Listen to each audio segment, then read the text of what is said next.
Hey guys, what's going on? So the other day I released a poll on my comment section, basically asking you guys what sort of stock, video, or what have you would you like to see, and I think the options were basically my covered call that I just sold, where I accidentally sold too early, me investing in a private real estate investment trust, or two special dividends. So the other day I released the covered call video and preface to this video, just based off the fact that it kind of gives context as to why I'm sitting on a decent chunk of cash. At the moment, I'm sitting around 13% of my portfolio in cash. So as you can see, it's about 20 or so $1,000, of which I have about 14 or so that I can utilize in my individual brokerage account for actual investing. The other part of it is either stuck in a nest egg, which I could technically invest, or my Roth, waiting for an investment in that. So at the moment, what I was thinking is, what do I do? And another one of avid followers recommended that I could easily, while I ended up having this money due to the covered call that I sold, I could easily, sell a covered put, which is basically saying, I'll take a premium to purchase shares at, say, $65 a share or $60 a share for Realty Income Corp. But I don't know. I was just exploring all my alternatives, and one of the things that has come up rather recently, and probably about 5-6 months ago, that really actually finally came onto the market about last month or 2 months ago, was a private real estate investment trust. So, not sure many of you know of Grant Cardone, but he is a speaker, salesperson. He sells a lot of sales training classes. But what he does with that is he basically has those three main businesses where he generates his cash, and then whatever he takes, he'll then invest that into multi-generational, multi-family real estate. And the reason why I say multi-generational is because he's basically buying multifamily properties to preserve cash for the long term. Obviously, real estate does over time produce income, but way he factors it in is you basically have a bunch of businesses that you have to utilize and create cash for you, and then he funnels that money into real estate, which is a long-term, steady sort of solution. Anyway, for those of you that don't know Grant, he has a bunch of different books out. I'm not going to really promote any of that, but he has around a million, almost 1 million subscribers on YouTube, and talks about a whole bunch of different things. How to be more successful, investing in real estate, what have you. So his channel's pretty diverse. He does a lot of live streams, and if you haven't watched any of his videos, I like him. He could be a little bit extreme with some of the things that he says, but makes you think and question what you may take for granted in your own personal life with respect to where you're going and headed like that, in terms of success, if that makes sense. So the reason why I bring him up is because he has his Cardone Capital real estate fund sort of up here, and the reason why I bring this up is most of the time he invests only to accredited investors. And if you don't know what an accredited investor is, it's basically someone that's made $200,000 in W-2 income, like a salary or what have you, in the past 2 years. If you're married, I think it's closer to $400,000. Or you have greater than $1 million in investable worth. So one or the other. So if you're retired and you have over $1 million, you are technically an accredited investor. Or if you only make $50,000 a year and you have $1 million, you are technically an accredited investor. Apologies, that was a text message here.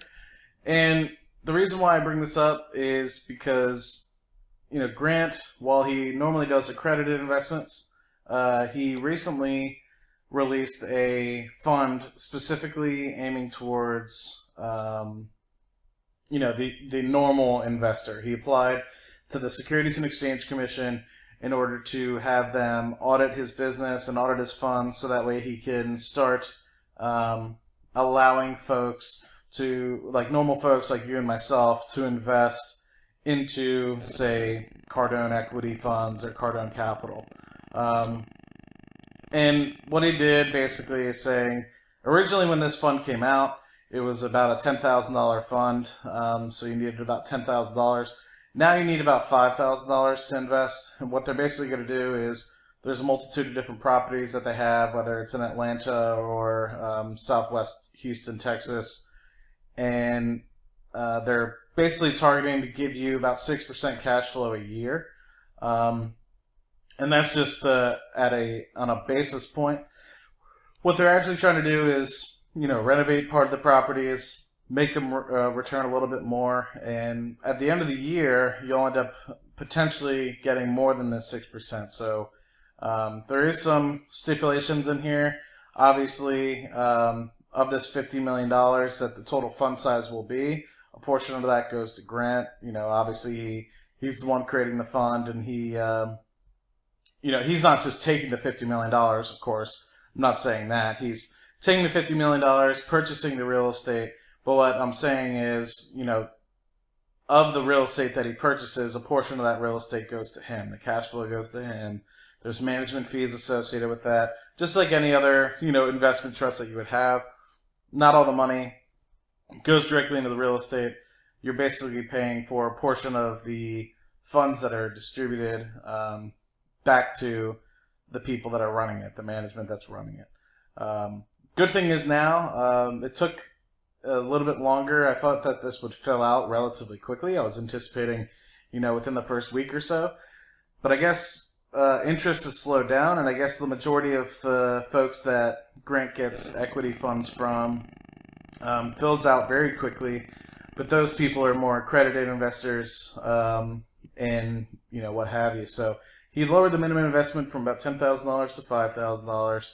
And he has, all the different operating agreements, how much he's going to get compared to, in compensation based off of what they're investing in, the multiple different properties that they're going to be investing in.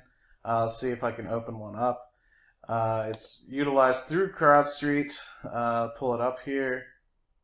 And I was looking at these very interesting sort of properties. One of them was, let's see where this one is. This is, I'm trying to remember where this one is. Okay, so this is in Delray Beach, Florida. The other one that's also part of this they're looking at is in Southwest Houston, Texas. But what they're basically trying to do is purchase 35% of the building. The total building is around $34 million. So they're basically trying to purchase, a third of that. So about $10 million or so.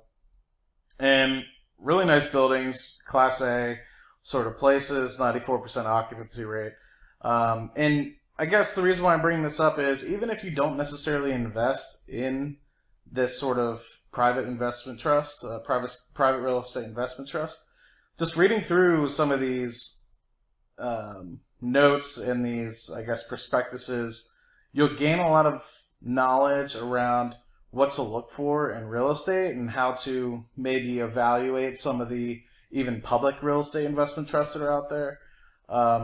What sort of things that they're basically highlighting as key performance indicators or KPIs, like occupancy rate, how much of the buildings are leased, how much density there is per acre, if that makes sense, where the buildings are in comparison to the job market, and also, different shopping places that people might want to be by.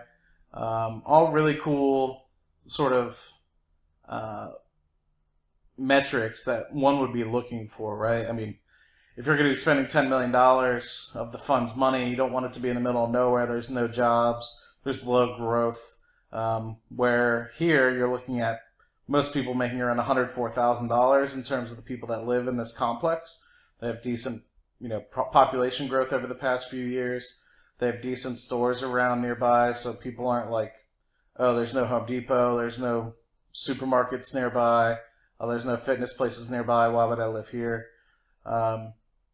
Seems like a pretty nice complex. The apartments are relatively new, really clean looking. But anyway, this is just sort of a a prospectus of what they might buy. I don't know if they've necessarily purchased it at all, but it's just sort of what you can look at if you were to potentially want to do a deal in Cardone University, or not Cardone University, I'm sorry, Cardone Capital. Sorry, Cardone University is one of the other things. But I guess just to show you, this is a different sort of fund that he had. This is strictly for accredited investors, like I mentioned, which you can see here. But he went through many months of trying to make sure that the regular investor could be involved in this sort of Del Rey purchase here. But the reason why I say this is, there's videos of him on YouTube. If you go back to his YouTube channel, of him, showing the checks that he pays out to these people, some of which are just, say, $50 a month, some of which are several $1,000s a month.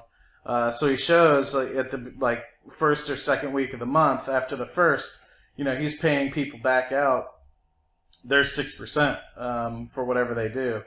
But one thing I wanted to cover is, at least when you look at this, is they're projecting a higher than 6% IRR, right? So the way that Grant normally manages his funds is he'll project a 6% cash flow as a minimum. And what I mean as a minimum is, and I think I touched on this a little bit earlier, is he'll give you basically your 0.5% every month, right? So if you invest $10,000, expect to get your $50, every month associated with your investment. And then once you get your $50, for 12 months, in December time frame, he might look at it and say, look, throughout the entirety of the year, we ended up making not 6%, but 10%. He'll give you a portion of that remaining 4% as a special check where you can utilize that. Another benefit of this is I think he also provides you the partnership or depreciation associated with your investment. So your portion of the investment, you can technically depreciate over time because you technically own real estate. So while you're also getting $50 every month for your, say, $10,000 investment, you're also getting a portion of that you can write off in terms of taxes. So while instead of having to claim all, say, $50 every month, you might only have to claim, let's say, $35 every month because a portion of that is tax deductible. So technically you get $15 of that free and clear, if that makes sense.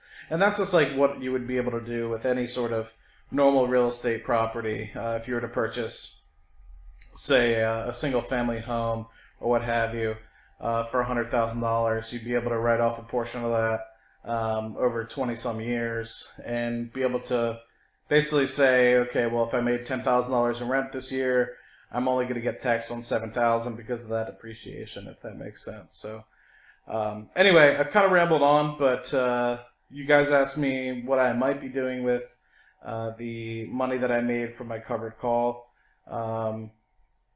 from selling my Realty Income Corp shares. I'm contemplating doing this. Love your comments down below to see what you would do. Would you just sell a covered put? Would you just reinvest it back into Realty Income Corp? Would you follow what I'm possibly thinking about doing, investing in the Cardone Equity Fund number 5 for the individual investor? Or would you do something else? I'm more than happy to entertain any sort of ideas that anybody has. But wanted to share with you guys what I was thinking. Hadn't talked about this guy before. And he's a kind of cool guy. I like to hear what you guys' thoughts are down in the comment section below. Alright, well, if you haven't already, please like, subscribe, and I'll talk to you guys soon. Take care.